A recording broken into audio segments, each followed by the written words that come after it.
Hello guys, welcome back to my channel. तो आज के इस वीडियो में हम लोग जानेंगे कि भारतीय साक्ष्य अधिनियम 2023 के अंतर्गत मे प्रिज्यूम क्या होता है, जो कि सेक्शन 2 के सब क्लॉज एच में दी गई है। ठीक, सेक्शन 2 के सब क्लॉज एच में दी गई है। मे प्रिज्यूम जैसे कि हम लोग जैसे पढ़ रहे हैं बीए से, तो उसमें काफी सारे डेफिनेशन दी गई हैं। तो उसमें मे प्रिज्यूम को भी समझाया गया है, साइल प्रिज्यूम को भी समझाया गया और कंक्लूसिव प्रूफ को भी समझाया गया। अब यहाँ पर अगर आप देख रहे हैं तो मे का मतलब क्या होता है? मे का मतलब क्या हो सकता है? हो सकता है, कर सकता है, किया जा सकता है, मतलब सकता है, ऐसा वाक्य आ रहा है इसमें।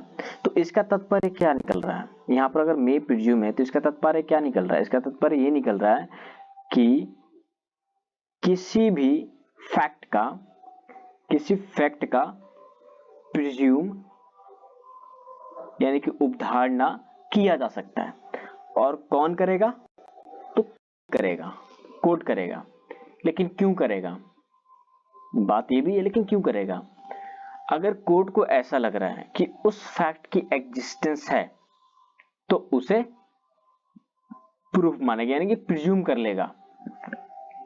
ठीक है, यहां पर लिखा है whenever it is provided by this अधिनियम that the court may presume a fact, it may either regard such fact as proved।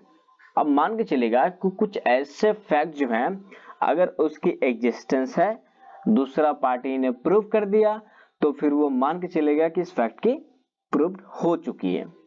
ठीक है, लेकिन इसमें एक चीज है जो बोला है, अनलेस एंड अनटिल।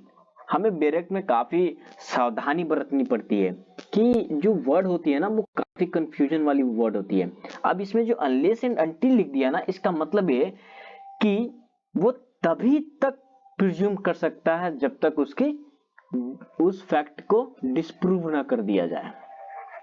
ठीक है, उस फैक्ट को डिस्प्रूव ना कर दिया जाए।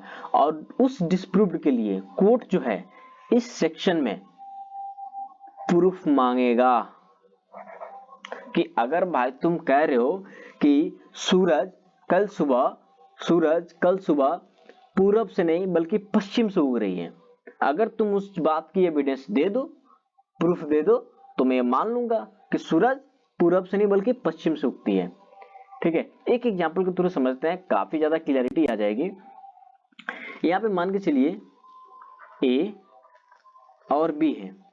ठीक है, ए और बी है।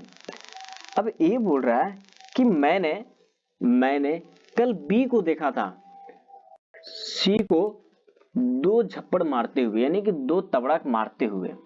अब बी कह रहा है कि भाई तुम क्या झूठ पे झूठ बोले जा रहे हो। बी कह रहा है कि तुम ए झूठ बोल रहे हो, मैंने सी को 2 झप्पड़ नहीं मारे हैं। अब अगर ए उसके विरुद्ध में ऐसे प्रूफ दिया है कि फोटो दिखाया है या फिर कुछ लोग से बुलवाया है कि बी ने ही झप्पड़ मारी है सी को, तो कोर्ट क्या करेगा?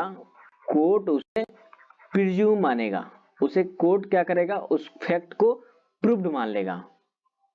प्रूव्ड मानेगा मतलब कि उसकी उपधारणा करेगा कि हाँ ये सच हो सकता है। लेकिन कब तक? जब तक इसके बाद को वो बी जो है वो डिस्प्रूव ना कर दे। ठीक है, डिस्प्रूव ना कर दे। तो अब अगर जैसे ही बी डिस्प्रूव करने की बात करेगा तो कोर्ट उसे एक मौका देगा, भाई तुम प्रूफ लाओ, तो उसे हम डिस्प्रूव कर देंगे। अदरवाइज जो उस फैक्ट की प्रिजम्पशन कर लेगा। आई होप कि वाली वीडियो आपको अच्छी लगी होगी, समझ में भी आई होगी। तो अगली वीडियो हमारा रहेगा साइल प्रिज्यूम।